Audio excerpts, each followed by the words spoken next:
Bon, alors bonsoir, il est 19h59. Alors, on va amorcer cette séance du Conseil de la municipalité. On est aujourd'hui le 17 janvier 2022. Alors je vais vous allez nommer votre présence à tour de rôle. Alors, je suis le présent, Patrick Bouillet, maire. Martin Renaud, conseiller. Jean Cloutier, conseiller poste 2 en présence virtuelle. Marianne Lavallée, conseillère poste 3. Gaétan Garneau, conseiller poste 4. Sylvain Ouimet, conseiller poste 5. Éric Sauvageau, conseiller poste 6. Karine Saint-Arnaud, directrice générale, secrétaire trésorière. Ah, merci beaucoup.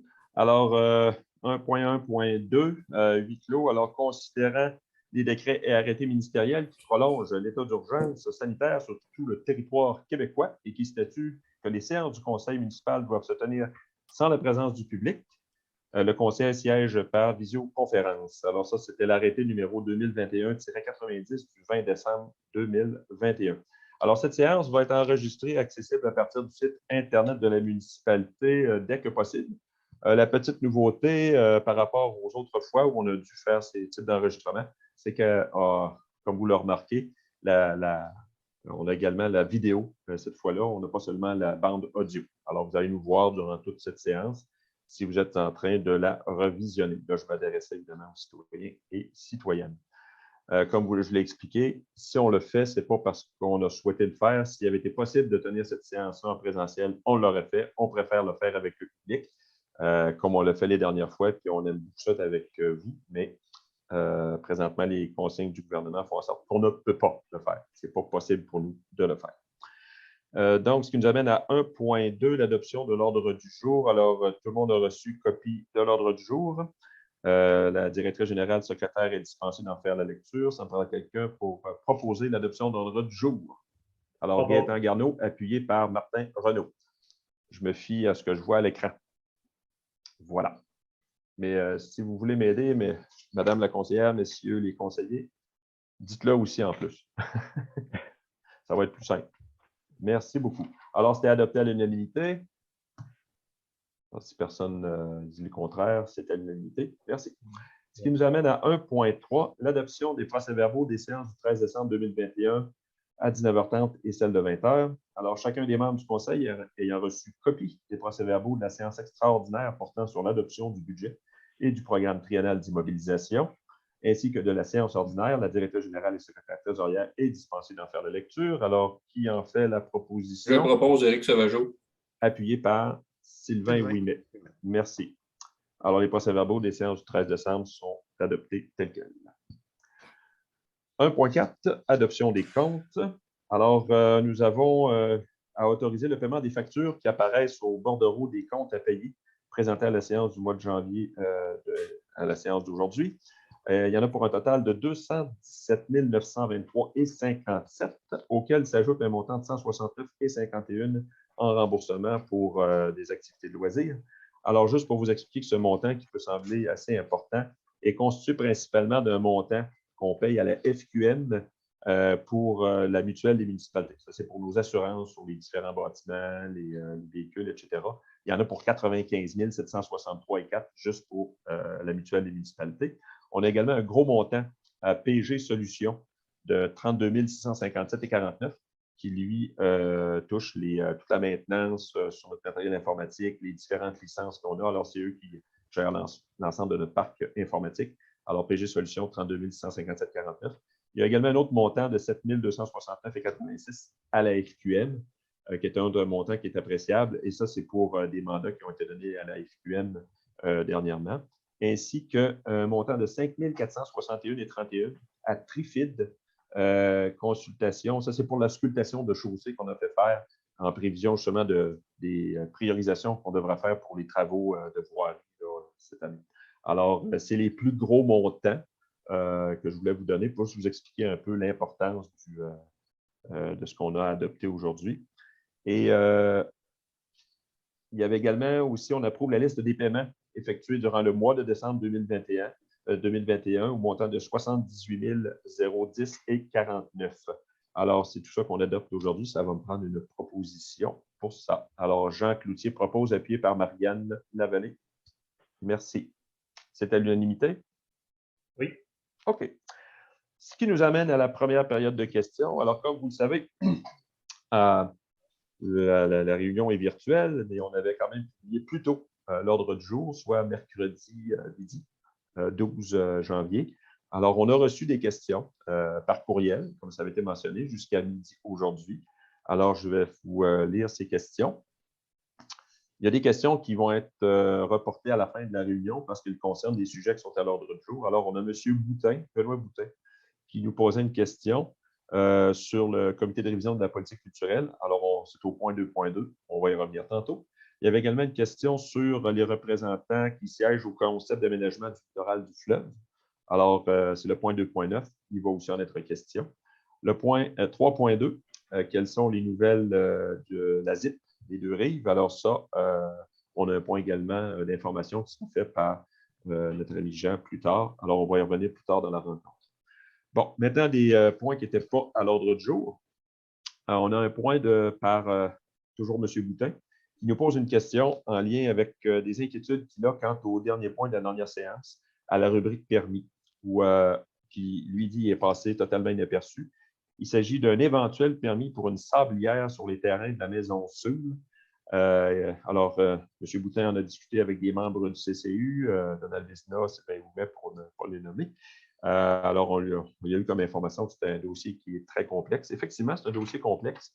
Je ne répondrai pas évidemment totalement à la question aujourd'hui, mais je vais donner quand même quelques pistes.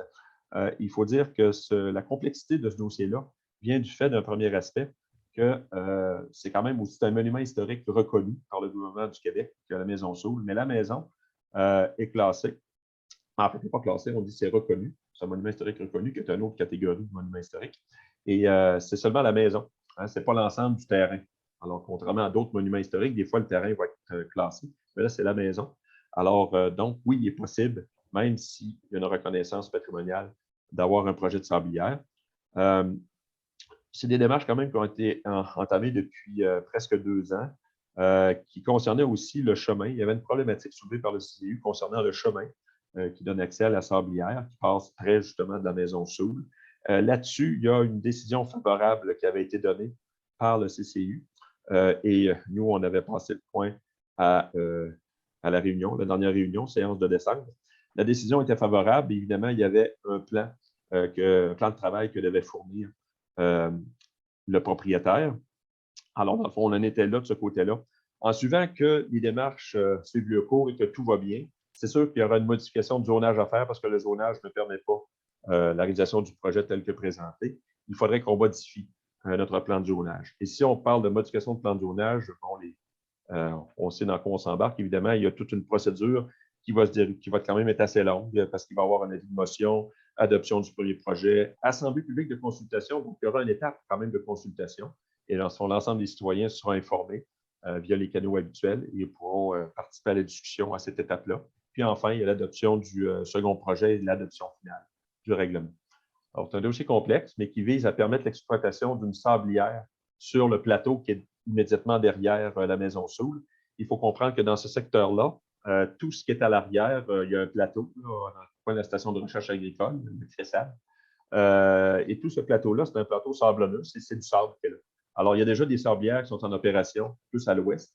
Alors là, dans le fond, le propriétaire veut exploiter la sablière qui est sur son terrain. Alors, mais ce dossier-là va suivre son cours et de toute façon, les informations seront données au fur et à mesure de cette démarche-là. Quand on arrivera à la modification réglementaire, si on va de l'avant avec évidemment la modification, ben, il y aura l'occasion pour les citoyens et citoyennes de se prononcer sur ce projet. Alors, ça, c'était le dossier de M. Boutin. On avait une autre question qui porte sur un sujet qui n'est pas à l'ordre du jour, de Mme Chantal Portelance, qui fait partie du comité de l'étang du Moulin, qui demande: nous aimerions savoir si la municipalité prévoit faire des démarches cette année pour faire l'acquisition du terrain couvrant l'étang appartenant à Culture et patrimoine des Chambaud-Grondines. La réponse, c'est oui. Et il y a déjà des démarches officieuses qui ont été entamées. Les premiers contacts ont été établis avec les représentants de Culture et patrimoine. parce que du côté du conseil municipal, je me prononce au nom de l'ensemble des conseillers et conseillères, il y a un intérêt marqué pour ce site-là, pour en faire l'acquisition afin de développer la vocation loisir, notamment à l'étang du Moulin.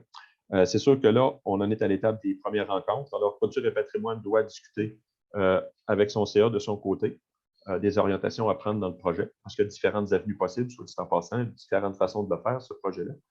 Et de notre côté aussi, on doit, en tant que conseil municipal, discuter du projet, ce qui va se faire probablement là, à notre prochain caucus, notre prochaine séance de travail, pour voir avec quelle orientation on va prendre dans la démarche d'acquisition. Alors, c'est ça. Et par la suite, bien, il y aura les étapes subséquentes, il y aura des démarches plus officielles, là. Il y aura des prises de résolution, notamment de notre côté. Mais c'est sûr que c'est un projet qu'on souhaite réaliser en 2022, l'acquisition de ces terrains-là, qui offrent un bon potentiel au niveau du loisir, comme vous le savez. Alors, c'est là qu'on en est pour ce sujet-là. On a également une question de Mme Ginette Allard, qui nous dit « J'ai été mise au courant que ce soir, à cause de la pandémie, le conseil municipal se fera en virtuel. Alors, j'aimerais féliciter toutes les personnes qui font partie du conseil et leur souhaiter une bonne année. Alors, Mme Allard, on vous souhaite également une très bonne année 2022. On espère que la pandémie sera derrière nous bientôt, qu'on puisse de plus en plus revenir à la normalité. Hein? Évidemment, elle nous pose une question. Le but de ce mémo est de prendre connaissance de ce qui se passe depuis l'automne dernier avec notre demande du pavage pour le chemin des ancêtres à l'ouest du quai de Grondines. Je vois venir, même si loin encore, le printemps et après plusieurs printemps d'attente de règlement, les propriétaires et moi-même qui en font partie, on est anxieux après tant de temps. C'est tout à fait normal, oui, d'être un peu anxieux avec ce projet-là. Nous-mêmes, on l'est, on souhaite que ça se réalise le plus vite possible. En fait, les plans et devis, comme tels, pour le chantier de faire la route, ils sont prêts. Les signatures sont en cours. Et là, on a amorcé depuis le retour des fêtes la procédure pour aller finaliser les signatures qui nous manquaient. Il y a déjà des discussions avec nos arpenteurs sur ce projet-là qui ont été entamées dès le retour des fêtes avec notre directeur général et secrétaire trésorière. Et nous, comme je vous le répète, comme je l'ai dit au budget, ça fait partie de notre budget 2022 et il y a une résolution ferme de la part du conseil municipal de réaliser le projet cette année. Alors, là, on est en voiture, les démarches ont commencé. Aussitôt qu'on est revenu du congé des fêtes, on a commencé à travailler le dossier et on va vous tenir informés. Si on n'y pense pas, posez-nous la question à la prochaine réunion. On vous donnera des informations sur la progression au fur et à mesure. Ça va nous faire plaisir. Mais je veux que vous soyez assurés qu'il y a une résolution très ferme du conseil municipal que ce projet-là se réalise, puis pas dans 2-3 ans, cette année. Voilà. Donc, c'était les questions qui n'étaient pas en lien avec l'ordre du jour. Madame, messieurs les conseillers, est-ce que quelqu'un voulait ajouter quelque chose sur ce que je viens de mentionner, sur un des points? Non, merci. Un merci à madame qui nous a souhaité. Ça va? OK. Alors, je procède à la suite. Donc, 2.1, semaine de relâche, tarification et embauche d'animateurs. La parole est à vous, M. Sylvain.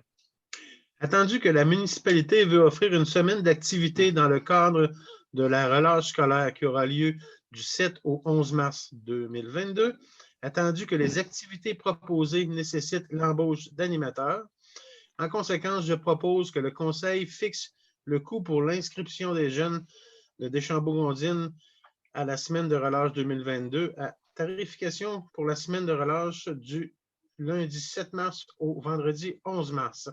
35 $ par jour par enfant, 150 $ pour toute la semaine par enfant. Que ce tarif exclut les frais reliés au service de garde, d'animation et de repas. Que les tarifs pour le service de garde sont les suivants: 3 $ par période, 5 $ par jour, 25 $ par semaine.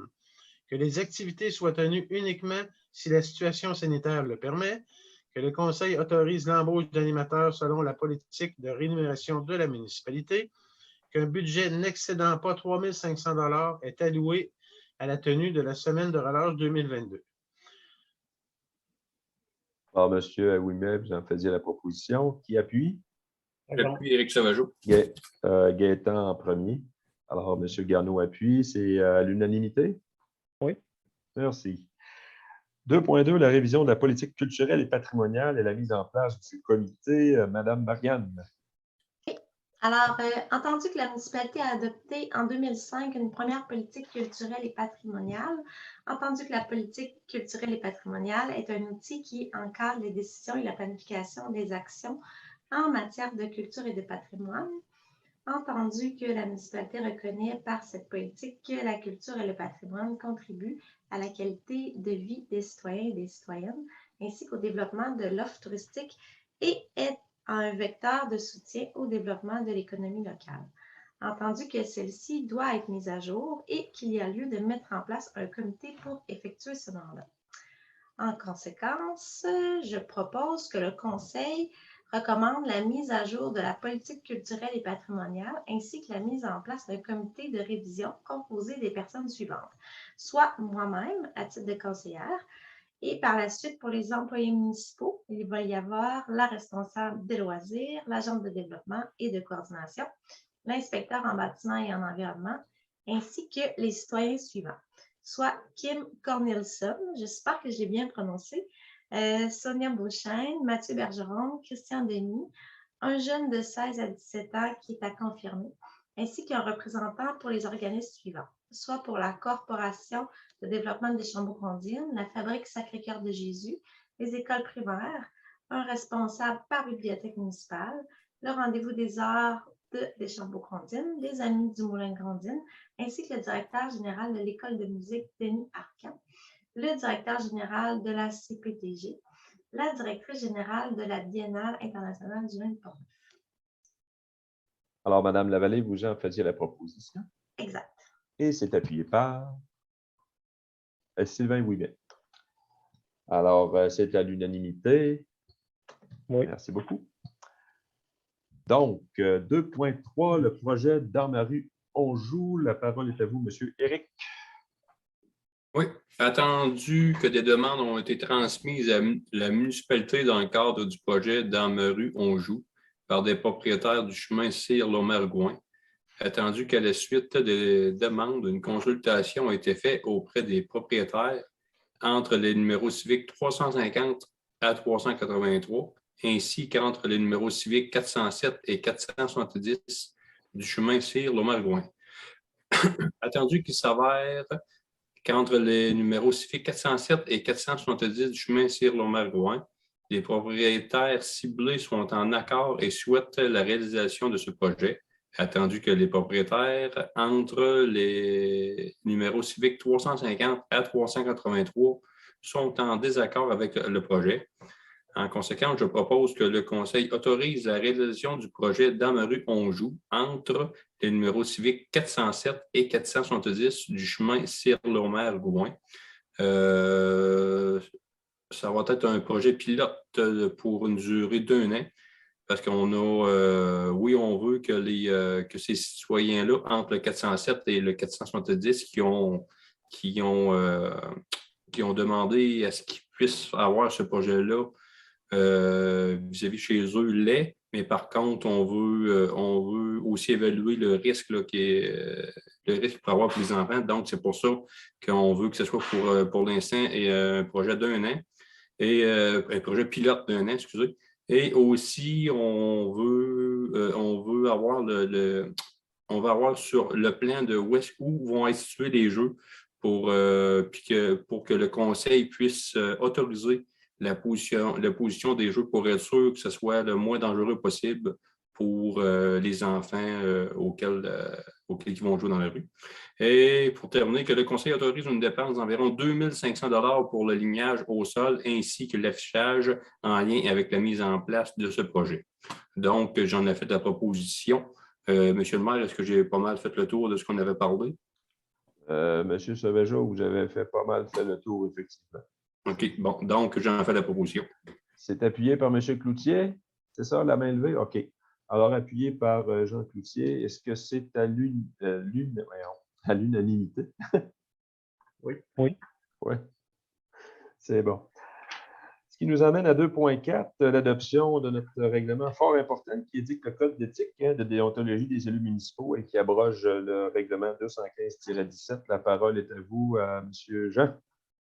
Attendu que le Conseil de la municipalité a adopté le 11 décembre 2017 le règlement 2015-17 édictant un code d'éthique et de déontologie des élus, attendu qu'en vertu de l'article 13 de la loi sur l'éthique et la déontologie en matière municipale, RLRQCE 15 1.0.1, ci-après la LEDMM, toute municipalité doit, avant le 1er mars, qui suit toute élection générale, adopter un code d'éthique et de déontologie révisé qui remplace celui en vigueur avec ou sans modification.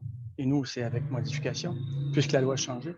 Attendu qu'une élection générale s'est tenue le 7 novembre 2021, attendu l'entrée en vigueur le 5 novembre 2021 de la loi modifiant la loi sur les élections et les référendums dans les municipalités, la loi sur l'éthique et la déontologie en matière municipale et diverses dispositions législatives, LQ 2021-C31, laquelle modifie le contenu obligatoire du Code d'éthique et de déontologie des élus, attendu qu'il y a lieu, en conséquence, d'adopter un Code d'éthique et de déontologie des élus révisé, élu, pas de E, quand on lit, attendu que les formalités prévues à la LEDMM pour l'adoption d'un tel code révisé ont été respectées, attendu que moi, Jean Cloutier, conseiller, je mentionne que le présent règlement a pour objet de prévoir les principales valeurs de la municipalité en matière d'éthique et les règlements déontologiques qui doivent guider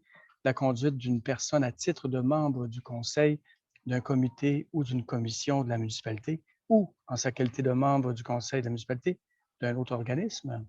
Attendu que la municipalité, ce qui inclut les membres de son conseil, adhère explicitement aux valeurs en matière d'éthique et aux règles déontologiques prévues à la LEDMM ainsi que dans le présent code, attendu que l'éthique et la déontologie en matière municipale sont essentielles afin de maintenir le lien de confiance entre la municipalité et les citoyens, attendu qu'une conduite conforme à l'éthique et à la déontologie municipale doit demeurer une préoccupation constante des membres du Conseil afin d'assurer aux citoyens une gestion transparente, prudente, diligente et intègre de la municipalité, incluant ses fonds publics, attendu qu'en appliquant les valeurs en matière d'éthique et en respectant les règles déontologiques prévues à ce code, chaque membre du Conseil est à même de bien remplir son rôle en tant qu'élu municipal, d'assumer les responsabilités inhérentes à cette fonction et de répondre aux attentes des citoyens,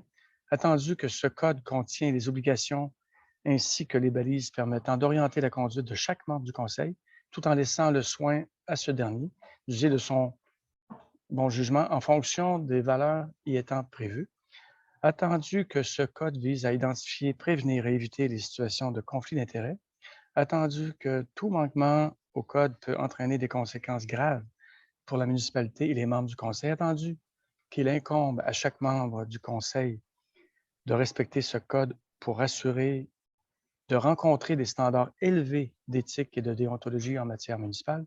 En conséquence, je propose que le règlement dont le numéro sera attribué ultérieurement soit adopté et qu'il y ait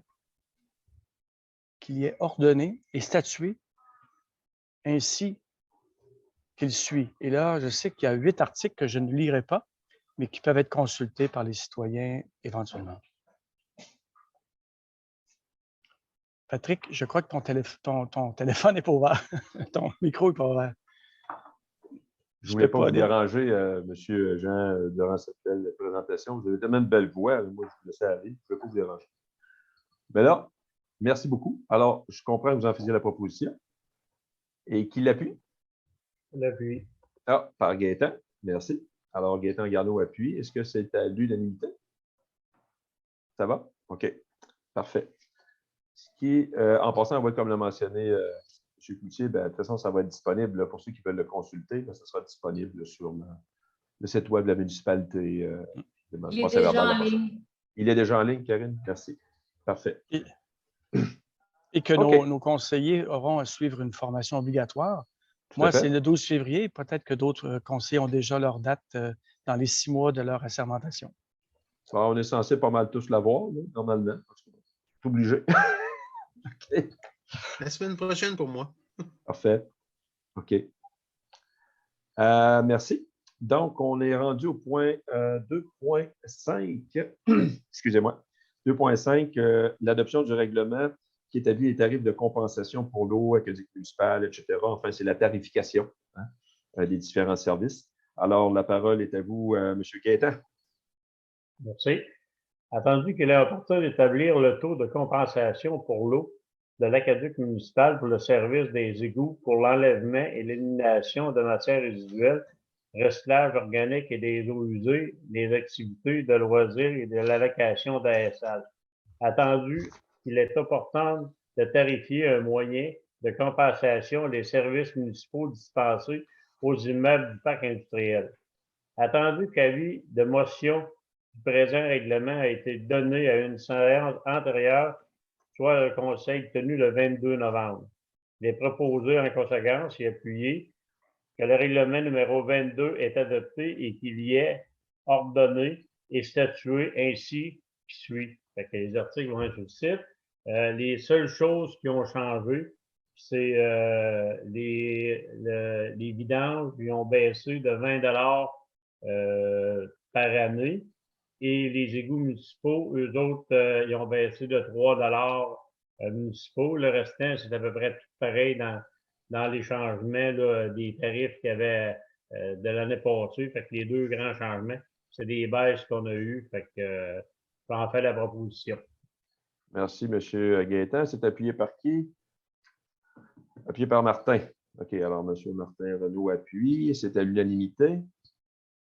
Alors, là, comme l'a précisé le conseiller Gaétan Garneau, alors ce sera disponible aussi le règlement sur la tarification sur notre site. C'était d'ailleurs un des éléments du budget, la fois qu'on vient confirmer ici. Voilà. Donc, on est rendu au point 2.6, la contribution financière aux organismes. Sera fait par Mme Marianne. La parole est à vous. Oui, alors je propose que la municipalité alloue à même son fonds général aux organismes de loisirs sportifs et culturels les subventions suivantes pour contribuer au financement de leurs activités inscrites à leur programmation au cours de l'exercice financier 2022. Alors, pour le comité d'embellissement Deschambault-Grondines, 500 $. Pour culture et patrimoine Deschambault-Grondines, 47 000 $. Pour l'école de musique Denis Arcand, 22 900 $. Pour la bibliothèque au bord de l'eau, 3 500 $. Pour la bibliothèque L'Ardoise, 2 500 $. Pour le comité de la fête nationale de Deschambault, 1 500 $. Pour le comité de la fête nationale de Grondines, 1 500 $. Pour le bulletin communautaire Le Phare, alors 10 000 $. Pour l'association des pompiers de Deschambault-Grondines, 1 000 $. Et pour la corporation de Deschambault-Grondines, alors, je m'excuse, j'ai passé, bon, allez-y, 2 500 $, je reviens. Pour le comité du défilé de Noël, 800 $. Pour le marché public de Deschambault, 7 000 $. Et pour les jardins communautaires, le Cerfouette, 500 $. Pour les organismes, le Culture Patrimoine Deschambault-Grondines et, attendez, que j'y arrive vis-à-vis, le comité du défilé de Noël, alors l'organisme assume les frais reliés à l'électricité, au chauffage, au téléphone, etc. Maintenant, pour les organismes du comité de la fête nationale de Deschambault et la même chose pour celui de Grondines, ainsi que pour l'association des pompiers et jardins communautaires, les Cerfouettes. Alors, les versements seront versés lorsque les activités seront confirmées et autorisées au préalable. Ainsi, je propose que par la présente résolution, le Conseil autorise le paiement de contributions aux organismes subventionnés, dont un premier 50 % pour les subventions supérieures à 500 $ doivent être versées en date des présentes et 50 % vers le 1er juillet 2022. Pour les subventions de 500 $ et moins, elles doivent être versées en date des présentes, à moins d'une indication contraire dans le préambule de la résolution. Vous en faisiez la proposition. Qui appuie? Sylvain Ouimet appuie. Est-ce que c'est à l'unanimité? Oui. Oui. Merci beaucoup. Alors, ce qui nous amène à 2.7, l'inscription au congrès de l'Association des directeurs municipaux du Québec, l'ADMQ. Martin. Tu as votre micro, monsieur. Oui. Je fais la proposition que le Conseil autorise la participation de Mme Karen Saint-Arnaud et de Marie-Claude Arcan au congrès de l'Association des directeurs municipaux du Québec, qui doit avoir lieu du 15 au 17 juin 2022 à Québec, et par la conséquent autorise le paiement des inscriptions au montant de 1078 taxes exclues et le remboursement des frais inhérents après la présentation des pièces justificatives. Qui appuyait cette résolution? J'appuie. Gaëtan Garneau, merci. C'est à l'unanimité, hein? C'est ça? Oui. Ouais. OK. Alors, 2.8, approbation des prévisions budgétaires de l'Office municipal d'habitation du Grand Port-Neuf, l'OMHGP. Monsieur Sylvain. Attendu que l'Office municipal d'habitation du Grand Port-Neuf adopté ses prévisions budgétaires pour l'exercice 2022, attendu que les prévisions budgétaires 2022 doivent recevoir l'approbation des municipalités concernées. En conséquent, je propose que le Conseil approuve le budget déposé par l'OMHGP pour l'exercice financier 2022 et prévoit une contribution de l'ordre de 5 283 $. J'en ai fait la proposition. Qui appuie la résolution? Martin Renaud. Merci. C'est à l'unanimité. Oui. Parfait. Alors, 2.9, l'attribution des dossiers aux élus municipaux. Alors, on doit nommer des représentants suite au dépôt par la MRC du concept d'aménagement du littoral du fleuve. Alors, c'est un comité qui relève de la MRC de Port-Neuf. Alors, la parole est à Mme Marianne. Alors, entendu que la municipalité est impliquée dans la démarche de réflexion régionale concertée dans le cadre de la mise en valeur du Saint-Laurent, entendu que les projets découleront de cette démarche, que le projet de sentier en bordure du littoral du fleuve, entendu que la résolution 382-11-22, adoptée le 22 novembre 2021, le Conseil nomme les responsables des différents dossiers ou comités municipaux. En conséquence, je propose que le Conseil nomme Éric Sauvageau et Jean Cloutier, responsables du suivi de ces dossiers, et que la résolution 295-07-19 est abrogée et la résolution 382-11-21 est amendée. Et c'est appuyé par qui? Appuyé par Sylvain Ouimet. Merci. À l'unanimité. Oui. Merci beaucoup. 2.10, attribution des dossiers aux élus municipaux. Alors, un autre comité qu'on avait oublié dans notre liste de responsabilités au mois de décembre. Alors, le comité Rendez-vous des arts. Alors, la parole est à vous, M. Éric. Oui, attendu que la municipalité est impliquée dans le comité Rendez-vous des arts, attendu que par la résolution 328-11-21, adoptée le 22 novembre 2021, le Conseil nomme les responsables dans différents dossiers ou comités municipaux, attendu que la personne nommée pour le dossier comité Rendez-vous des arts était M. Daniel Marcotte et que son mandat s'est terminé avec les élections du 7 novembre 2021. En conséquence, je propose que le Conseil nomme Martin Renaud pour siéger au sein du comité Rendez-vous des arts, que le Conseil propose à l'organisme que l'activité se déroule dans les deux secteurs de municipalité, soit le secteur d'Échambault et le secteur Grondines, et que la résolution 019-01-20 est abrogée et que la résolution 382-11-21 est amendée. Donc, j'en ai fait la proposition. C'est appuyé par qui? D'accord. Gaëtan Garneau. Merci. À l'unanimité. OK. Ce qui nous amène à 2.11, les dépenses incompressibles pour 2022. Alors, je vais vous en faire la lecture.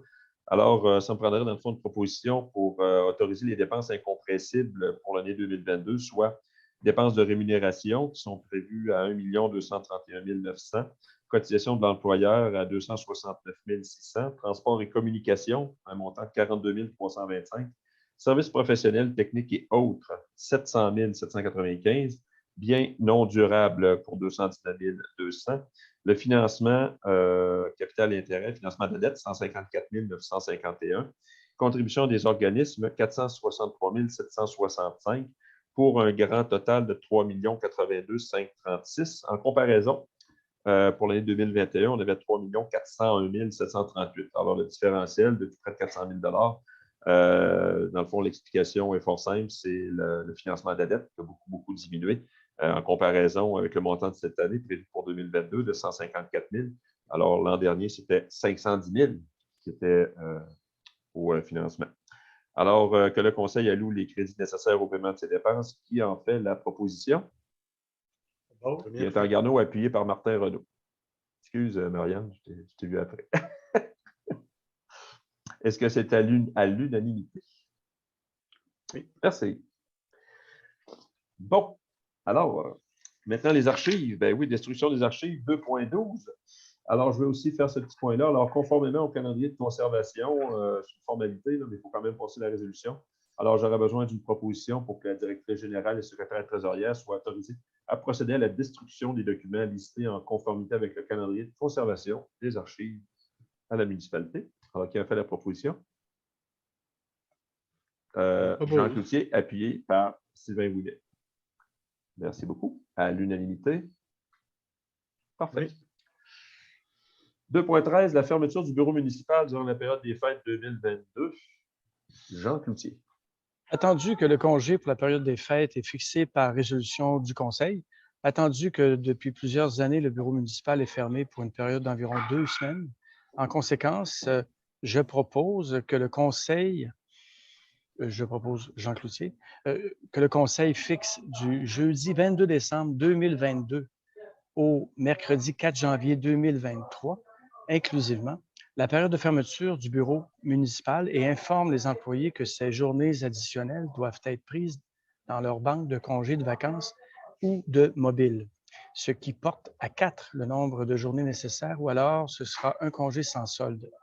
Que si le Conseil juge que cette décision cause préjudice à la clientèle, il révisera ses décisions pour les années subséquentes. Alors, M. Cloutier, vous en faisiez la proposition. C'est appuyé par une main. Martin Renaud. Merci. Alors, c'est à l'unanimité. Parfait. 2.14, le changement de système de chauffage à la caserne des pompiers du secteur de Deschambault. La parole est à vous, M. Éric. Oui, attendu que le système de chauffage à l'huile à la caserne des pompiers du secteur de Deschambault est désuet et qu'il y a lieu de le remplacer par un système de chauffage électrique, attendu que René Hamelin Incorporé offre ce service au coût de 3 000 taxes exclues comprenant l'achat et l'installation, attendu que Réparation Électro M. Vallier-Henry offre de procéder au branchement électrique du système de chauffage au montant d'environ 2 000 taxes exclues, comprenant le matériel et le temps d'installation. En conséquence, je propose que le Conseil autorise une dépense au montant de 3 000 taxes exclues auprès de René Hamelin Incorporé pour l'achat et l'installation d'un système de chauffage électrique, que le Conseil autorise une dépense d'environ 2 000 auprès de Réparation Électro M. Vallier-Henry pour le branchement électrique du système de chauffage. Donc, j'en fais la proposition. Ce qui est intéressant, c'est qu'on sort un système à l'huile pour un système électrique. Donc, beaucoup moins d'empreintes sur l'environnement. Donc, j'en ai fait la proposition. C'est appuyé par qui? Yep. Sylvain Ouimet. OK. Bon, non, Marianne, excuse, tu étais à droite de mon écran. C'est pas grave. C'est pas grave. Je vais me rattraper la prochaine fois. Ben, d'ailleurs, c'est toi qui fais le prochain. Est-ce que c'est à l'unanimité? Oui. Oui. M. Cloutier voulait ajouter quelque chose. C'est juste qu'en réunion préparatoire, comme vous le savez, chers citoyens, on parle de ces choses-là et j'ai pris la peine de féliciter les employés de notre municipalité qui ont pris cette initiative. Et vous m'aviez répondu qu'il y a d'autres possibilités aussi, qu'il y a d'autres transferts d'énergie vers une énergie électrique qui diminue les gaz à effet de serre. Et j'en suis fort thèse et très, très, très motivé à suivre ce dossier. Nos félicitations à ces employés qui ont des initiatives comme celle-là. Merci, M. Cloutier, pour ce beau commentaire. On va sûrement en faire part aux employés. Mme Karine fera le message. Alors, on vous remercie, Monsieur le ministre de l'Environnement. OK, c'est bien ce qui nous amène à 2.15.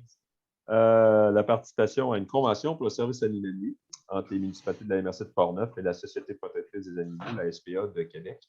Alors, on l'avait dit qu'on reviendrait sur ce sujet-là, une nouvelle entente qui a été négociée. Alors, c'est Marianne qui va nous présenter le point.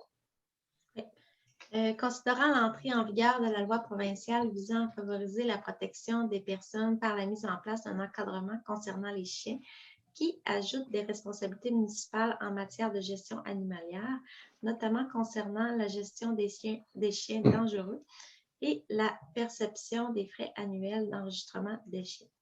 Considérant que ces nouvelles responsabilités requièrent une expertise animalière et un savoir-faire spécialisé impliquant un budget important, considérant la rareté des firmes offrant une expertise adéquate, considérant que suite à de nombreuses demandes municipales, la MRC de Portneuf a entrepris des démarches afin d'évaluer la possibilité de requérir régionalement au service de la Société protectrice des animaux de Québec.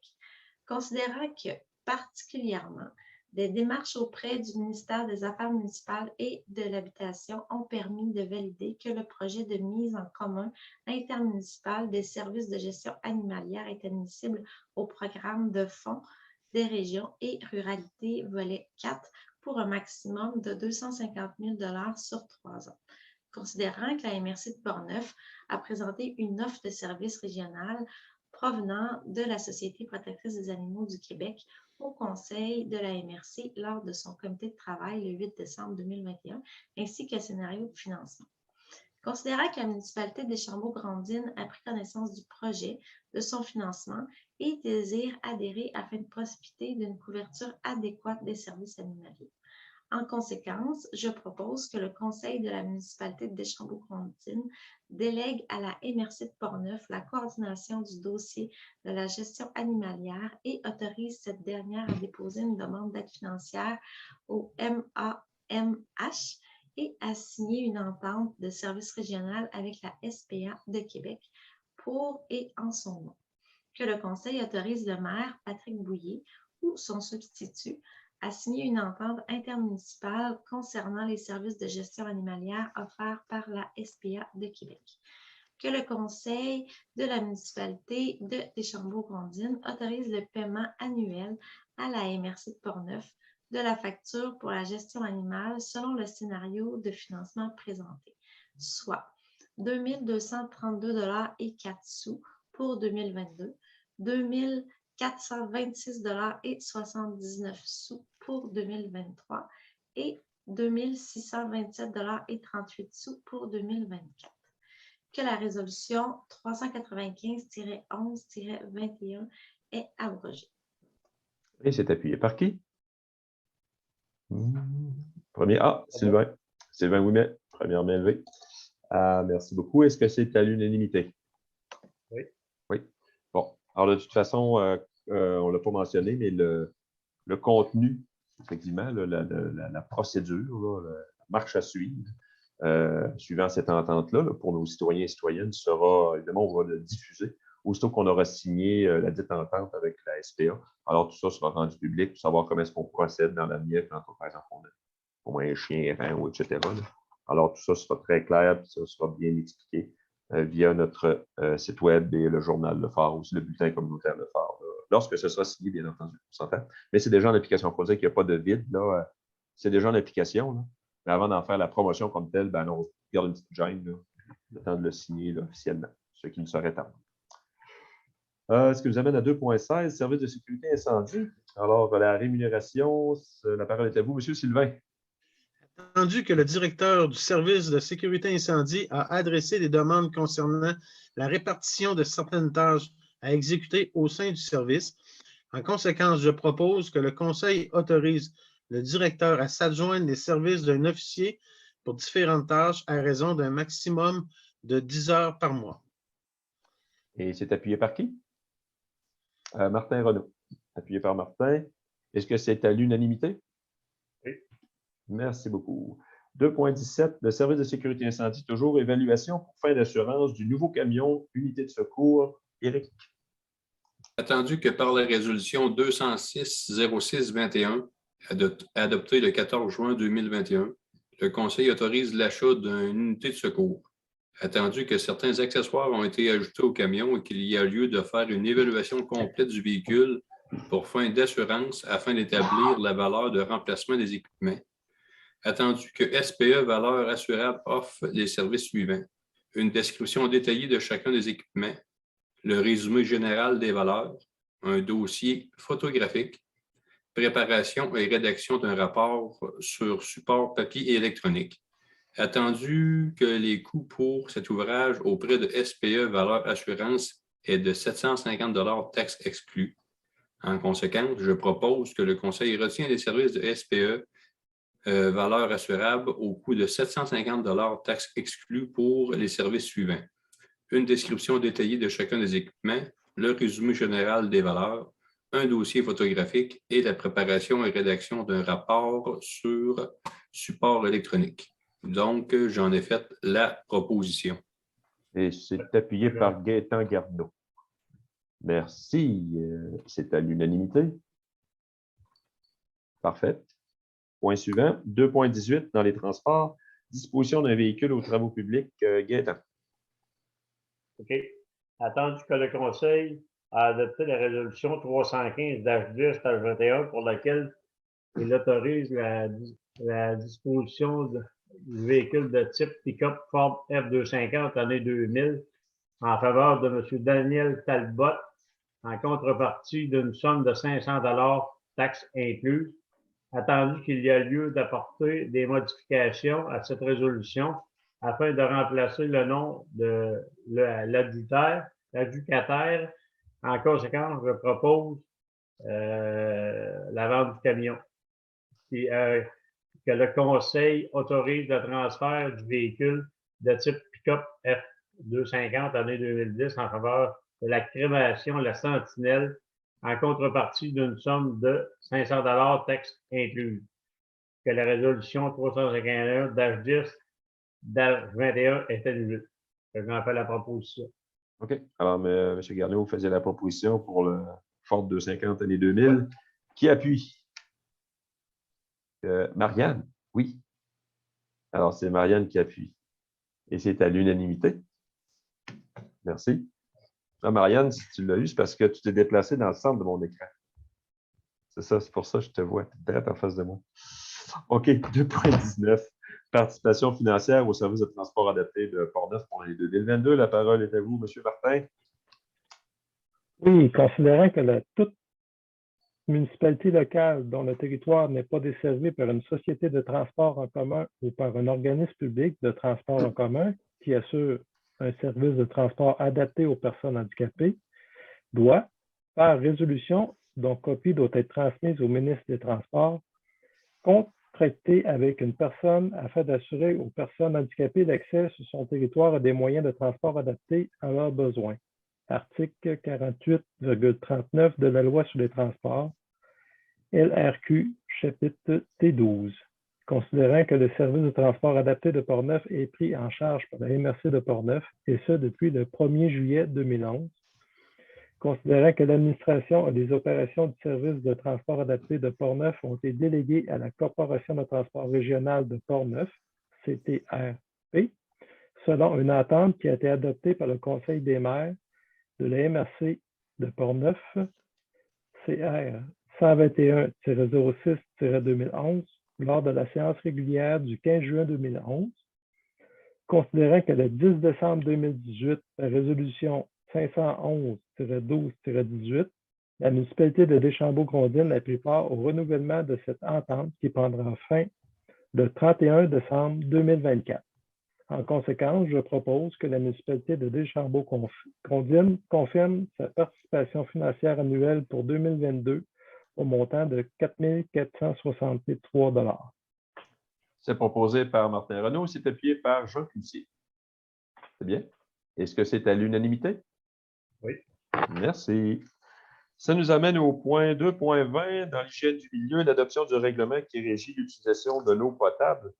Je vais en faire la présentation. Je vais donner quand même plus de détails qu'on peut faire habituellement sur ce type de règlement. Pour la simple et bonne raison que c'est quelque chose qui a été discuté à plusieurs reprises, en fait, depuis nos premières rencontres avec le nouveau conseil. Comme c'est un gros dossier, les conseillers et conseillères voulaient bien se l'approprier. On en a discuté beaucoup, on a fait des petits changements, de sorte qu'aujourd'hui, on vous présente aujourd'hui le règlement pour son adoption. Dans le fond, qu'est-ce que ça fait, ce règlement-là? Comme on l'a toujours mentionné, je répète, l'important de comprendre, c'est que c'est la refonte en un seul règlement de règlements qui existent déjà, de 3 principaux règlements et leurs amendements. Un qui concerne le raccordement des entrées d'eau, un autre qui concerne l'utilisation extérieure de l'eau et l'autre, qui est plus récent, qui concerne les compteurs d'eau. Alors, dans tous les cas, là, ces règlements et leurs amendements datent de 2004 à 2019. Alors, c'est toutes des choses qui ont été adoptées dans le passé, mais que maintenant, suite à une exigence gouvernementale, on vient comme refondre à l'intérieur d'un seul règlement. Dans le fond, pourquoi? C'est pour assurer l'importance qu'on accorde à la ressource eau potable. D'ailleurs, l'objectif du règlement, c'est vraiment de régir l'utilisation de l'eau potable en vue de préserver la qualité et la quantité de la ressource. On sait que c'est une ressource très fragile et toutes les municipalités au Québec se doivent d'être vigilants quant à sa gestion. Alors donc, ce règlement, je ne vous le lirai pas au complet parce qu'il y a quand même quelque chose comme 10 à 11 pages, mais je vais quand même vous mettre en lumière certains éléments importants, notamment le champ d'application. Il y a une nuance importante qu'on doit faire pour les citoyens et citoyennes. De toute façon, ce qu'on va faire dans les prochains mois, je vous le dis, là je m'adresse aux citoyens et citoyennes, c'est que suite à la volonté exprimée par les membres du Conseil, on va y aller avec une vulgarisation, une information qui va se donner dans les prochains mois via notre bulletin communautaire Le Phare, mais surtout notre site Web, pour bien expliquer chacun des aspects du fameux règlement sur l'eau potable. Le champ d'application, comme j'ai dit, il fixe les normes d'utilisation de l'eau potable provenant du réseau de distribution d'eau potable, les normes d'installation et l'utilisation des compteurs d'eau. Dans certains immeubles, parce que ce n'est pas tous les immeubles qui sont visés, je dis tout de suite, les immeubles concernés, c'est les immeubles non résidentiels. C'est de ça dont on parle ici quand il y a une question de compteur d'eau. Il y a 3 volets, le volet entrée d'eau, le volet utilisation extérieure de l'eau et le volet compteur d'eau. Donc, il s'applique évidemment à l'ensemble du territoire de la municipalité de Chambord-Rondines. Cela dit, le projet de règlement n'a pas pour effet de limiter l'usage de l'eau potable pour des activités de production horticole. Je tiens à rassurer les gens qui sont dans le domaine horticole à des fins commerciales ou institutionnelles, parce que là, à ce moment-là, le règlement ne vient pas limiter l'usage de l'eau potable. C'est important de le mentionner parce que c'est une industrie qui dépend essentiellement justement de l'eau. Responsabilité de l'application des mesures, ça c'est le point 4 du règlement. Alors, juste pour vous dire, qui est responsable de l'application de ce règlement-là? C'est un officier municipal, qui varie selon l'application du règlement. Bien, dans la grande majorité des cas, c'est l'inspecteur municipal. C'est lui qui est concerné par l'application du règlement. Dans certains cas, quand on tombe dans le régime de sanctions, parce qu'il y a des sanctions, évidemment des pénalités, des punitions qui ne respectent pas, on peut traiter à ce moment-là avec un agent de la paix. Mais dans la plupart des cas, ça va être l'officier municipal qui est en charge, donc l'inspecteur municipal. Les pouvoirs généraux de la municipalité, je ne rentrerai pas dans tous les détails, mais j'aimerais ça peut-être préciser le point 5.4 qui traite de la pression et du débit d'eau. Alors, on dit quel que soit le type de raccordement, la municipalité ne garantit pas un service ininterrompu, ni une pression ou un débit déterminé. Ça, c'est important de retenir ça. Ce n'est pas parce qu'on a un service d'eau potable qu'on aura besoin d'être vigilant, bien entendu, mais nous, la municipalité, on fait notre gros possible, mais on ne peut pas le garantir continuellement parce qu'il peut arriver toutes sortes d'événements. Hein, ça, on s'entend. En même temps, la municipalité n'est pas responsable des pertes et des dommages qui sont occasionnés par une interruption ou une insuffisance d'approvisionnement en eau. Si la cause est un accident, évidemment. De plus, la municipalité peut prendre les mesures nécessaires pour restreindre la consommation si les réserves d'eau deviennent insuffisantes. Par exemple, en temps de sécheresse, quand la nappe phréatique va diminuer, à ce moment-là, on va prendre les mesures nécessaires pour restreindre, soit par secteur, soit sur l'ensemble de la municipalité. Au niveau de l'utilisation des infrastructures et équipements, j'aimerais souligner ce qui concerne la climatisation, la réfrigération et les compresseurs. Il y a un point très important là-dessus. Il est interdit d'installer un système de climatisation ou de réfrigération qui utilise l'eau potable. Par contre, il est permis d'utiliser un système de climatisation ou de réfrigération lorsqu'il est relié à une boucle de recirculation d'eau sur laquelle un entretien régulier est réalisé. Et c'est la même chose pour les compresseurs. Donc ça, il est important de retenir ça. Climatisation, réfrigération, compresseur, il y a des normes qui s'appliquent, une interdiction. Évidemment, tout ça pour régir, pour assurer qu'on ne gaspille pas l'eau potable. Et quand il y a un système de recirculation, c'est possible de le faire. L'utilisation des bornes d'incendie, un petit rappel, les bornes d'incendie ne sont utilisées que par les employés de la municipalité autorisés à cet effet. Alors ça, il ne faut pas s'amuser avec les bornes fontaines. Très important. 6.4, ça peut sembler cocasse, mais il y a une clause qui porte sur les urinoirs à chasse automatique munis d'un réservoir de purge. Encore une fois, pour faire le lien avec le fait qu'on ne veut pas gaspiller la ressource importante qu'est l'eau potable, il est interdit d'installer tout urinoir à chasse automatique muni d'un réservoir de purge utilisant l'eau potable. Ce qu'on va prioriser, c'est les chasses manuelles ou à détection de présence, ce qui est dans le fond monnaie courante aujourd'hui. Mais s'il y a encore des gens qui ont des vieux systèmes, je parle notamment dans certains commerces, ben, il faut absolument que ce soit remplacé et il y a une date pour le fixer, c'est le 31 décembre 2023. Tout ça pour s'assurer qu'il n'y a pas de gaspillage. Le remplissage de citernes à 6.6, j'attire également votre attention là-dessus. Je pense que c'est pas mal su, mais il faut le répéter. Il est interdit de remplir une citerne d'eau à même le réseau de distribution d'eau potable de la municipalité. C'est tout à fait interdit, cette affaire-là. Là, je ne parle pas des camions de pompiers, là, ils ont une citerne, ils ont tout ce qu'il faut, le piscine, et ainsi de suite. Là, je ne parle pas des pompiers. On s'entend qu'à la question de service incendie, ça ne s'applique pas ici. Là, hein? Il y a des conditions particulières là, pour nos pompiers qui se doivent d'assurer la sécurité sur notre territoire. Maintenant, sur les raccordements, point 7.4, je n'irai pas sur l'ensemble des dispositions, là, parce qu'il y a toutes sortes de dispositions sur le remplacement, le déplacement, la disjonction d'un branchement de service, etc. Mais parlons du raccordement comme tel. Toute personne qui désire qu'un bâtiment, logement ou lieu soit approvisionné par le réseau de distribution doit déposer une demande de branchement de service et obtenir un permis et payer les frais que la municipalité fixe par règlement ou résolution selon le cas. Ça doit faire l'objet d'une demande quand il y a temps de se raccorder. Ça semble une évidence et il faut se le rappeler. Évidemment, il y a toutes sortes de dispositions sur quelle façon est-ce qu'on peut déposer cette demande. La tarification comme telle pour le raccordement, c'est le point 7.6. La somme exigée pour effectuer le raccordement d'une propriété privée, le système municipal d'Aqueduc, il est le suivant. 400 $ pour une conduite de 3/4 de pouce. C'est 400 $ aussi pour une conduite de 1,5 pouce dans le cas d'une ferme reconnue au rôle d'évaluation comme une exploitation agricole enregistrée, avec les résidences, dépendances, le cas échéant. Lorsque le diamètre de la conduite projetée excède les dimensions décrites, le raccordement doit faire l'objet d'une résolution du conseil établissement le diamètre autorisé, les travaux, les coûts, etc. Alors, encore une fois, il va y avoir des frais de base de 400 $ qui vont être exigés. Mais ça, c'est important parce que c'est arrivé dans le passé, vous l'avez peut-être déjà remarqué, qu'on a adopté des résolutions à l'occasion sur justement une entrée, un raccordement d'eau potable. Pourquoi on le faisait par résolution? C'est parce que justement, on excédait la dimension normale qui est autorisée pour tel ou tel type d'habitation. L'utilisation intérieure et extérieure de l'eau, l'autre volet de notre réglementation, il est défendu d'utiliser simultanément plus d'un boyau d'arrosage par bâtiment et d'y raccorder plus d'une lance ou arrosoir mécanique quand on fait l'arrosage de la végétation sur notre terrain. Il y a des périodes d'arrosage aussi qui sont prévues dans le règlement. Ça, c'est important de les respecter.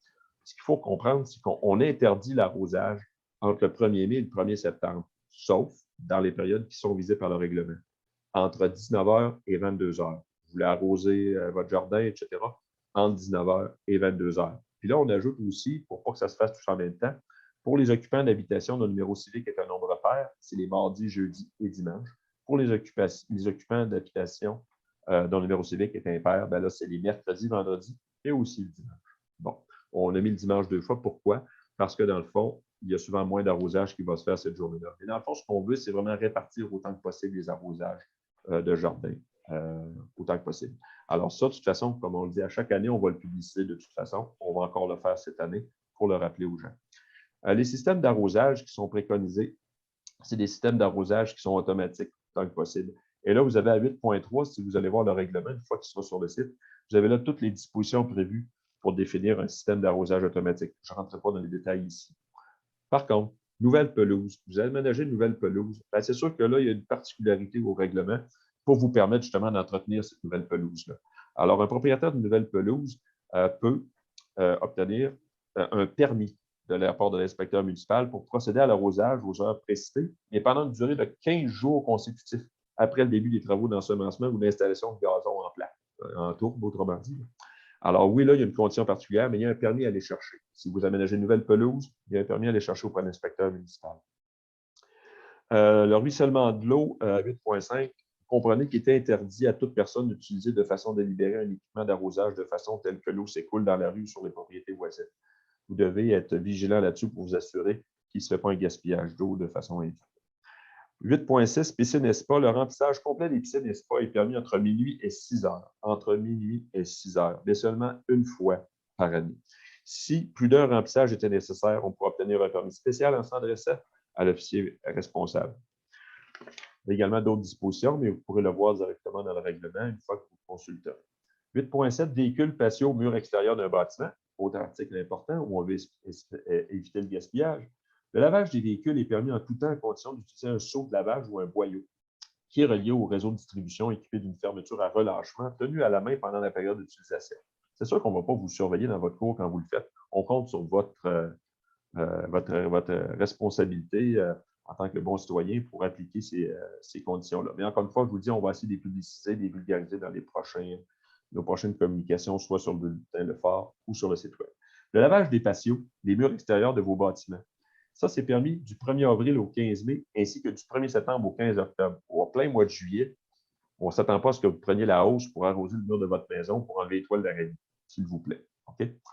Il est strictement interdit en tout temps d'utiliser l'eau potable pour faire fondre la neige ou la glace des entrées d'automobiles, des terrains, des patios, des trottoirs. Ça s'est déjà vu. Mais on ne devra pas faire ça parce qu'on vient gaspiller l'eau. On s'entend de faire fondre la neige, s'il vous plaît. Les lavotos 8.8, vous avez là toutes les conditions pour gérer les lavotos. Par contre, il y a une clause sur ceux qui sont organisés par les organismes sans but lucratif pour ramasser des fonds. Alors, là, il y a une demande écrite qui doit être faite à la municipalité, c'est-à-dire à l'officier municipal. À ce moment-là, on peut vous donner le permis.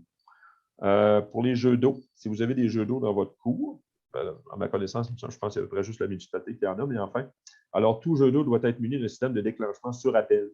L'alimentation continue en eau potable est interdite. Alors, si vous avez un jeu d'eau chez vous, il faut y faire attention. L'interdiction d'arroser, 8.14, c'est ce que je mentionnais tout à l'heure. On peut, en cas de sécheresse, mais aussi de bris majeurs de conduite municipale, ou encore quand on doit procéder au remplissage de nos réservoirs, ou encore quand on souhaite protéger une nappe phréatique qui nous semble fragile. Selon les relevés qu'on fait, on peut à ce moment-là interdire l'arrosage, le remplissage des piscines, etc. et tout ça, par une décision du maire ou du maire suppléant. Alors, à ce moment-là, vous êtes informé. On l'a fait l'an dernier à l'occasion d'une sécheresse d'ailleurs où la nappe phréatique était plus basse. Alors, cet article-là permet justement de faire une interdiction d'arroser, de décréter une interdiction d'arroser pour une période de temps. Point 9, sur l'installation des compteurs d'eau. Alors, 9.1, l'utilisation obligatoire des compteurs d'eau. Alors, au plus tard, alors ça fait l'objet de modification, surtout la dernière fois qu'on en a parlé. Au plus tard, le 1er septembre 2025, alors on a reporté ça du 1er septembre 2025, tout immeuble non résidentiel déjà construit auquel le présent règlement s'applique doit être muni d'un compteur d'eau servant à mesurer la quantité réelle d'eau consommée. Tout immeuble non résidentiel construit après le 1er février 2022, auquel le présent règlement s'applique, doit être muni d'un compteur d'eau servant à mesurer la quantité réelle d'eau consommée. Ce que ça veut dire, dans le fond, ce qu'on vient de dire là, parce que précédemment, on avait déjà un règlement qui était en vigueur, c'est que maintenant, quand il s'installe un commerce, une nouvelle entreprise, une industrie, le compteur d'eau, ils doivent l'installer de toute façon. On le fait déjà, là. Alors, ce que ça vient dire, c'est qu'on va continuer à le faire à partir de l'adoption du règlement là, ce soir. Alors, on a mis le 1er février 2022. Bien, ça se continue. Alors, s'il y a une nouvelle demande pour la construction d'un commerce, d'une entreprise d'exploitation agricole, bien, ils devront se conformer immédiatement à l'exigence du compteur d'eau. Puis, pour tous les autres qui existent déjà et qui n'ont pas de compteur d'eau, quand je dis tous les autres, je parle encore une fois de tout ce qui est non résidentiel, bien, on se donne jusqu'au 1er septembre 2025 pour installer les compteurs. Voilà. Ce qui n'est pas écrit ici, parce que dans le fond, c'est sur notre politique, notre façon d'administrer, c'est ce qu'on avait déjà dit, mais ce n'est pas dans le règlement comme tel, c'est qu'on a dit que la première année d'application du règlement, une fois que c'est adopté, puis on en fera la promotion, on donnera les explications.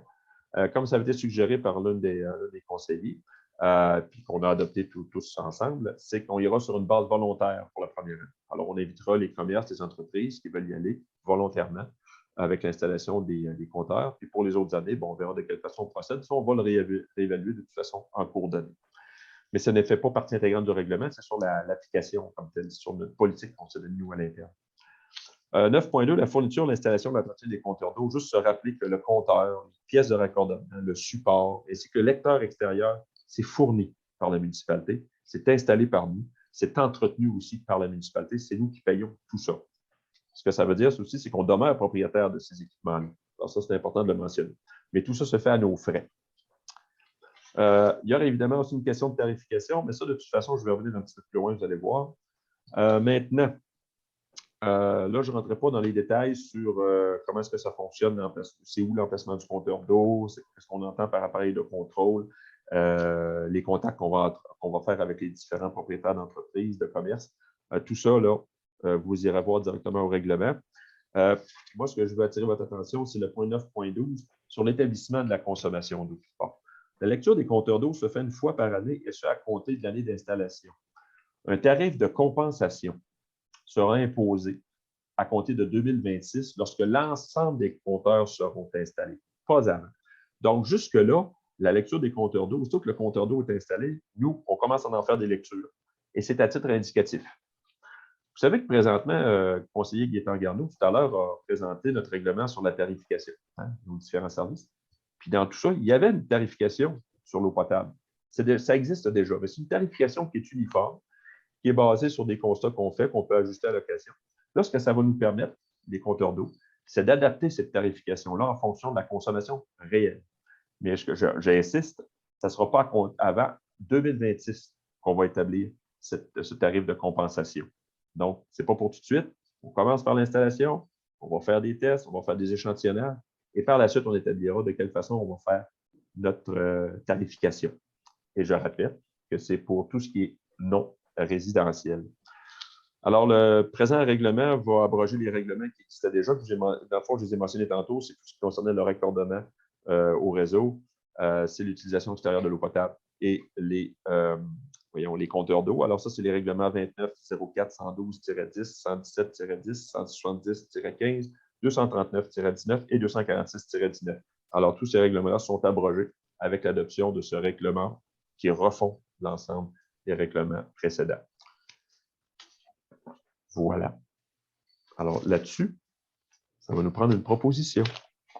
Quelqu'un qui propose. C'est proposé par Mme Marianne et c'est appuyé par Gaétan. Oui. Merci beaucoup. Et comme je l'ai mentionné, il y aura beaucoup d'informations qu'on vous donnera. On va essayer de vulgariser ça autant que possible. On va je m'adresse aux citoyens et citoyennes. On va y aller à petite bouchée. On s'entend, comme on dit souvent, l'éléphant se mange à petite bouchée. Alors, on va vous transmettre ça au fur et à mesure, quitte à faire une petite chronique qui revienne régulièrement dans le bulletin Le Phare et sur notre site web pour vous expliquer les tenants aboutissants de ce règlement fort important. Est-ce que c'était à l'unanimité? Oui. Merci beaucoup. Merci à tous et à toutes. Ce qui nous amène à 2.22, un autre règlement. On est sur les règlements ce soir. Alors, le règlement qui porte sur l'interdiction d'épandage pendant certains jours et abrogeant le règlement 263-21, la parole est à vous, M. Martin. Oui, considérant que toute municipalité peut, par règlement, interdire l'épandage de déjections animales, de boue ou de résidus provenant d'une fabrique de pâte et papier pendant les jours jusqu'à concurrence de 12, dont elle précise les dates parmi celles qui sont postérieures au 31 mai et antérieures au 1er octobre, de façon que l'interdiction ne s'applique pas pendant plus de 3 jours consécutifs. Attendu que l'interdiction s'applique au cours d'une année, le règlement qui la prévoit doit être adopté et publié au plus tard le dernier jour, respectivement, des mois de février et de mars de cette année. Attendu que la directrice générale et la secrétaire territoriale ou son substitut peut, par écrit et sur demande, autoriser une personne à effectuer un épandage interdit par règlement et que dans le cas où il y a eu de la pluie pendant 3 jours consécutifs, elle doit accorder l'autorisation. Attendu que le règlement peut prévoir de nombres maximaux de jours supérieurs à ceux prévus au premier alinéa, si une entente en ce sens a préalablement été conclue entre la municipalité et la fédération régionale qui est affiliée à l'association accréditée conformément à l'article 8 de la loi sur les producteurs agricoles, chapitre P28, et dont le territoire recoupe la plus grande partie de celui de la municipalité. Si la majorité des agriculteurs du territoire de la municipalité sont membres d'un syndicat, tel que défini au paragraphe E du premier alinéa de l'article 1 de cette loi affiliée à la fédération régionale visée au 4e alinéa, l'entente peut être conclue avec le syndicat. Attendu que le Conseil désire interdire l'épandage des déjections animales, de boue ou de résidus provenant d'une fabrique de pâte et papier et ou entreprises similaires pendant certains jours entre le 31 mai et le 1er octobre de chaque année, attendu qu'avis de présentation du présent règlement a été donnée à une séance antérieure, soit la séance tenue du 13 décembre 2021. En conséquence, je propose que le règlement soit adopté et qu'il est ordonné et statué ainsi qu'il suit. Que le présent règlement porte le titre de règlement interdisant l'épandage pendant certains jours et abrogeant le règlement numéro 263-21. Article 2, le préambule du présent règlement a fait partie intégrante. Article 3, le présent règlement a but d'interdire l'épandage de déjections animales de boue et de résidus provenant d'une fabrique de papier et ou entreprise similaire pendant certains jours durant la période estivale. La période d'interdiction sont entre les 23 et 24 juin, le 1er juillet, les vendredis, samedis, dimanches de la première fin de semaine des vacances de la construction, soit les 22, 23, 24 juillet 2022, les vendredis, samedis, dimanches de la deuxième fin de semaine des vacances de construction, soit les 29, 30 et 31 juillet 2022, et les vendredis, samedis, dimanches suivant les vacances de la construction, soit le 5, 6, 7 août 2022. Pour le reste du règlement, je vous invite à le consulter sur le site web de la municipalité. Alors, merci, M. Martin. Vous en faisiez la proposition. Oui. C'est appuyé par qui? Jean Cloutier. Appuyé. Et c'est à l'unanimité? Merci beaucoup. Maintenant, on est à 2.22. L'engagement d'une firme pour effectuer un programme de suivi, gestion d'aquifères 2022. Jean Cloutier. Moi, Jean Cloutier, je propose que le Conseil retienne pour l'année 2022 les services du groupe Aquifer. Et ici, Aquifer s'écrit A-K-I-F-E-R, Inc., pour la gestion d'aquifères, selon le dictionnaire, qui s'écrit comme A-Q-U-I-F, accent grave R-E, qui permet à la municipalité de prévoir les interventions nécessaires pour assurer le bon fonctionnement des équipements de pompage en eau souterraine et un approvisionnement en eau sécuritaire pour les résidents au coût maximum de 14 877,20 sous, taxes exclues, alors qu'en 2021, si ça vous intéresse, c'était 14 748,85, taxes exclues. J'en fais la proposition. Vous en faisiez la proposition et c'est appuyé par qui? Oh, Martin Renaud. Alors, c'est appuyé par Martin. Et c'est à l'unanimité? Oui. Alors, merci, M. Cloutier, d'avoir attiré l'attention du Conseil et de nos auditeurs sur cette subtile référence entre le nom de la firme Aquifer et le type de gestion dont on parlait. Je vais essayer de l'étudier au Scrabble, parce que c'est un mot que je ne connaissais pas. OK, 2.23, engagement d'un laboratoire pour l'analyse d'eau potable et eau usée. Gaétan. Que le Conseil retient pour l'année 2022 les services de Bruno Veritas pour les analyses de l'eau selon le règlement sur la qualité de l'eau potable et des exigences pour le suivi des eaux des étangs au coût de 8 778,90, taxes exclues. Puis pour l'année 2021, c'est 7 887, taxes exclues. J'en fais la proposition. Et c'est appuyé par qui? Éric Sauvageau. Merci, M. Éric. C'est à l'unanimité. Merci. 2.24, achat de fournitures pour le réservoir d'eau. La parole est encore à vous, M. Gaétan. Oui. Attendu qu'il y a lieu en raison de l'âge du remplacement de certains équipements au réservoir d'eau potable, soit les accessoires suivants, un panneau duplex de dosage de chlore et une pompe doseuse seule pour le dosage du silicate, un mammomètre, un cylindre de calibration et 2 vannes de relâche neuves. Attendu que Turcotte 1989 incorporé offre ce service au coût de 11 730 $, taxes exclues, pour l'achat et l'installation. En conséquence, j'en fais la proposition que le Conseil autorise une dépense au montant de 11 730 $, taxes exclues, auprès de Turcotte 1989 incorporé pour l'achat et l'installation d'accessoires au réservoir d'eau potable de la municipalité. Alors, proposition par M. Gaétan, c'est appuyé par qui? Martin Renaud. Merci. C'est à l'unanimité. Parfait. Point suivant, 2.25, demande de dérogation mineure, déplacement d'un bâtiment complémentaire avant pour objectif de reconstituer l'îlot historique de la Veuve Gros-Lot. La parole est à vous, M. Sylvain. Attendu qu'une demande de dérogation mineure a été déposée afin de permettre l'implantation d'un bâtiment complémentaire sur le lot 3 235 553 situé sur le chemin du Roi en zone M7. Attendu que le bâtiment complémentaire à l'habitation possède une superficie de 93,5 m², alors que l'article 7.2.4 du paragraphe 4 du règlement de zonage 125-11, la superficie permise est de 80 m².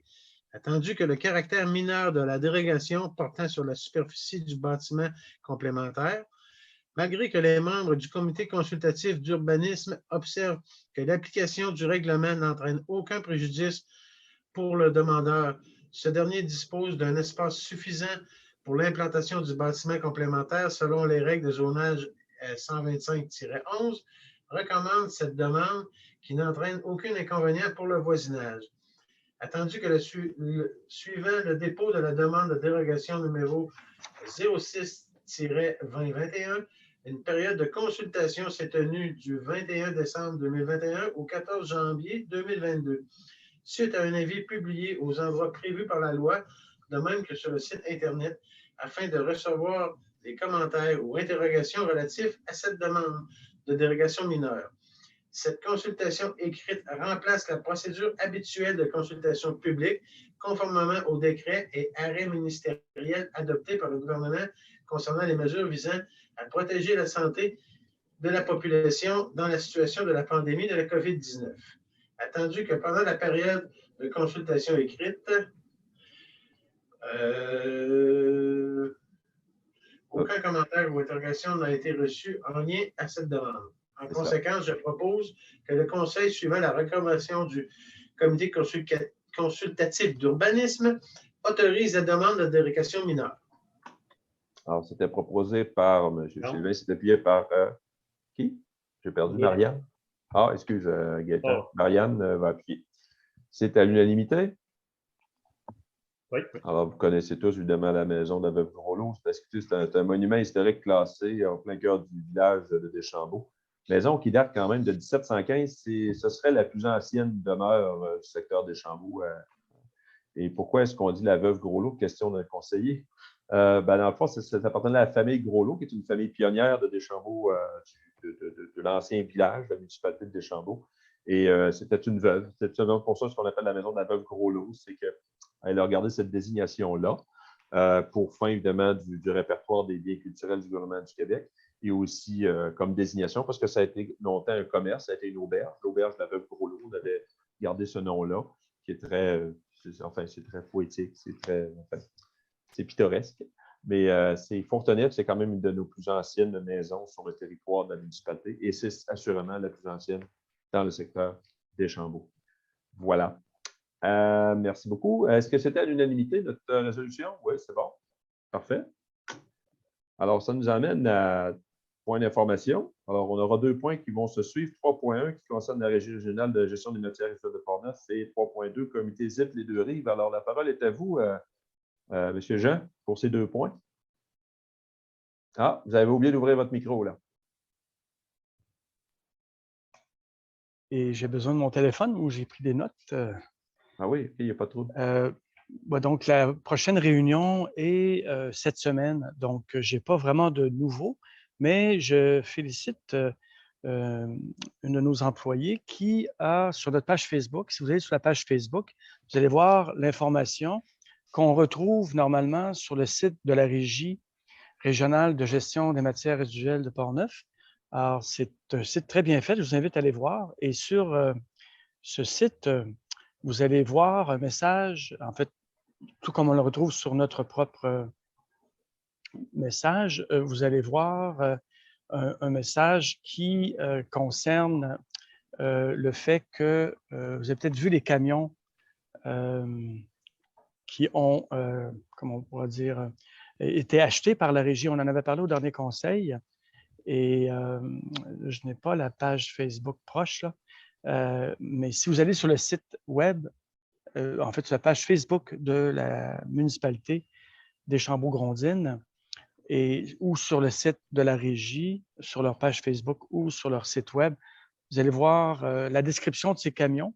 Et l'information qui est importante à retenir pour les citoyens ici, je pense, c'est que les dates n'ont pas changé, les jours de cueillette n'ont pas changé. Donc, même si la couleur des camions ont changé, si je peux m'exprimer ici, le service n'a pas changé, il ne va que s'améliorer puisque ce ne sont plus des entreprises privées qui s'occupent de la cueillette, mais bien la régie, une régie intermunicipale qui a ses propres camions. Il y a même la construction d'un garage qui est prévu pour être sûr que quand il fait froid, au Québec, vous savez comment est-ce qu'il peut faire froid ces temps-ci, je pense qu'on le vit tous. À moins 20 degrés, il y a des camions qui ne partaient pas. Donc, il faut quand même excuser les anciens entrepreneurs qui n'avaient pas de garage. Alors, nous, on n'en a pas à l'heure actuelle, mais éventuellement, on pourra garantir que le service ne change pas de date, toujours aux dates prévues. Donc, n'hésitez pas à aller voir sur notre page Facebook ou sur le site pour avoir l'information. Et je me ferai un devoir au prochain conseil de vous faire un rapport de notre prochaine réunion, puisque on n'a pas eu de réunion depuis le dernier conseil où j'avais fait part de nos décisions. Parfait. Point suivant. C'est le comité des deux rives. Mm-hmm. En fait, il n'y a pas eu de réunion encore une fois, et peut-être que par Zoom, on pourra en avoir. Je sais qu'il y a une question. Est-ce qu'on va aborder la question un peu plus tard? Non, mais vous pouvez y aller directement parce qu'on nous posait la question, savoir s'il y avait des nouvelles de la ZEP des deux rives. Et je remercie le citoyen qui a posé une question parce que ça nous permet justement d'aller plus en profondeur dans nos recherches. Donc, je suis allé sur le site de ZIP Les Deux Rives pour voir s'ils offraient un service d'aide aux citoyens pour la protection des berges ou les services en rapport avec l'érosion des berges. Ce n'est pas une de leurs priorités, mais il y a quelques années, ils ont fait une étude et je pourrais en parler plus tard. Alors, à moins que, regardez, puisque j'en parle, je vais vous dire le résultat de mes recherches. C'est plutôt la Fondation québécoise pour la protection du patrimoine naturel qui offre ce service aux citoyens qui voudraient bien engager en tant que propriétaire privé une firme spécialisée. Et pour ceux qui connaissent Saint-Augustin, il y a un parc à Saint-Augustin qui est géré par cette fondation. Ils ont fait des projets dans le passé à Cap-Santé et à Deschambault-Grondines. Donc, ils connaissent le dossier de notre région. La Fondation québécoise pour la protection du patrimoine naturel, en collaboration avec le ministère de l'Environnement et des Changements climatiques du Canada, la municipalité des Deschambault-Grondines et la démarche Mes idées, mon avenir. Donc, Alcoa avait été impliqué dans ce projet, invitait la population à l'époque au dévoilement de panneaux de sensibilisation liés à un projet modèle de restauration de la rive réalisé à Deschambault. Pour certaines personnes, vous pouvez peut-être deviner où est-ce que ça a eu lieu. Ce genre de projet-là peut être fait ailleurs si la municipalité s'engage ou si des citoyens personnels peuvent demander. Le littoral de Deschambault est un habitat précieux pour plusieurs espèces animales et végétales, incluant plusieurs espèces de plantes rares. Alors, c'était un projet à l'époque qui visait à instaurer et renaturaliser un segment de la rive afin d'éliminer un problème d'effritement de l'enrochement vers le littoral. Il s'agissant en plus d'une première dans la région et qui pourrait servir d'exemple pour encourager d'autres propriétaires riverains partout le long du fleuve Saint-Laurent. Donc, Deschambault est cité en exemple par la Fondation. Alors, il y a possibilité, soit comme municipalité, qu'on puisse aller plus loin ou que vous puissiez engager cette fondation qui ont des experts, quand vous allez sur leur site web, qui est fqppn.org,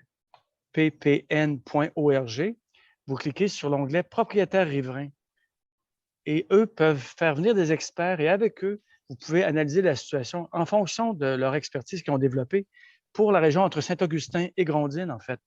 Mais c'est surtout Deschambault là, qui a eu des projets dans le passé. Donc, ça, je suis vraiment content parce que c'est un problème qu'on trouve partout et Deschambault a eu cette opportunité d'être suivi. Donc, c'est au printemps 2005 que le Centre Saint-Laurent d'Environnement Canada mettait sur pied un réseau de suivi de l'érosion des berges. Le but, à l'époque, était d'étudier les zones sensibles du fleuve Saint-Laurent sur 80 stations situées entre le lac Saint-Louis et le lac Saint-Pierre, donc plus l'autre côté de Trois-Rivières en allant vers Montréal, si on peut s'exprimer ici. Mais au cours de 2006, Environnement Canada a décidé d'enrichir son réseau pour analyser d'autres situations dans d'autres zones. Et c'est là que le comité ZIP, travaille avec Environnement Canada. En fait, de 2006 à 2009, le comité ZIP des Deux-Rives a participé à un projet de suivi pour 15 stations aux environs de Trois-Rivières, Pointe-du-Lac, Cap-la-Madeleine, Sainte-Marthe, en fait, dans les MRC de Bécancour, au nord de chez nous. Mais notre MRC n'a pas été impliqué dans ce projet, même si la ZIP, qui est responsable de notre secteur, avait été mandatée. Et ça, on parle d'il y a plus de 15 ans. Donc, effectivement, il y a du travail à faire de ce côté-là.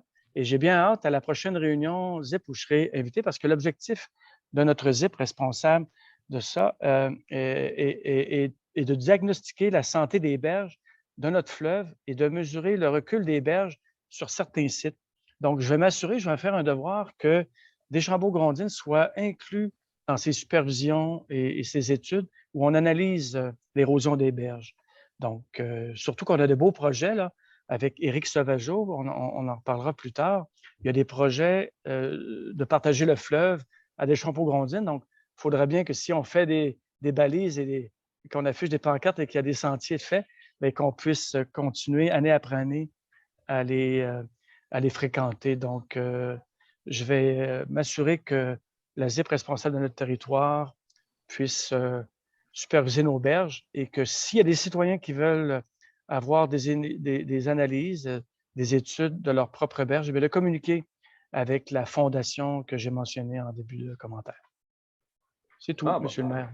Ben, est-ce que mon micro est ouvert? OK.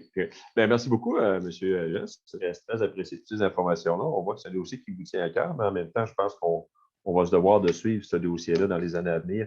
Ben, on va commencer dès cette année, comme vous dites, avec la ZIP, mais peut-être aussi avec d'autres organismes, comme la Fédération pour la protection de la nature.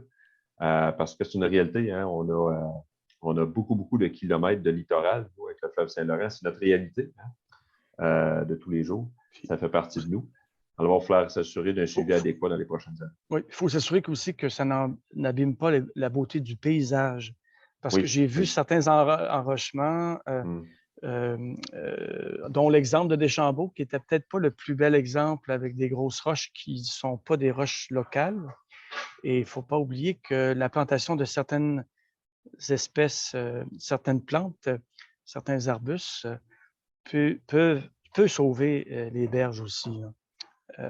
L'enracinement de certaines plantes peuvent sauver les berges, pas juste l'enrochement, parce qu'il y a le ZIP aussi et la Fondation qui veulent protéger la faune, autrement dit les poissons. Certains enrochements peuvent nuire aux poissons.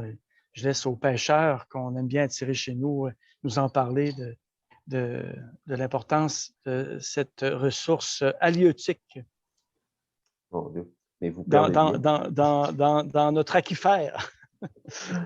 Ben, merci beaucoup pour ce commentaire, très apprécié. Alors, on va continuer à suivre ça dans les prochaines élections, assurément. Donc, ça nous amènerait à la deuxième période des questions. Comme je l'ai mentionné au début de la réunion, il y avait 3 questions qui étaient posées par M. Boutin, dont une, vous avez entendu M. Cloutier y répondre. La question, qu'est-ce qu'on avait de nouveau à propos de la ZIP Les Deux-Rives? Bon, on a obtenu la réponse. Il y avait également le point 2.2. M. Boutin nous demandait si les citoyens pouvaient faire partie du comité de révision de la politique culturelle. Tout à fait. Je pense que dans la démarche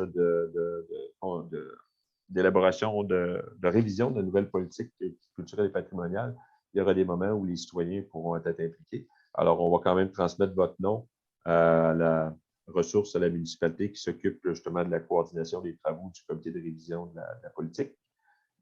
Puis également Mme Marianne qui sera informée. Alors, M. Boutin, on va transmettre votre nom assurément. Au point 2.9, vous vous demandiez si des citoyens pouvaient être représentants sur le comité du concept d'aménagement du littoral du fleuve. Ça, toutefois, non, ce n'est pas possible parce que dans le fond, c'est un comité de la MRC. Et eux nous ont interpellés pour désigner 2 conseillers municipaux sur ce comité-là, qui est un comité à l'échelle de la MRC. Alors, enfin, je vous dis non, on pourra toujours faire les vérifications, mais on nous avait sollicité pour 2 postes de conseillers qu'on déléguait là-bas. Alors, je suis pas mal certain de mon coup en vous disant que ce n'est pas possible, ce comité-là. Toutefois, il faut quand même mentionner qu'on a un projet auquel a fait référence M. Cloutier tout à l'heure quand il parlait d'Éric Sauvageau.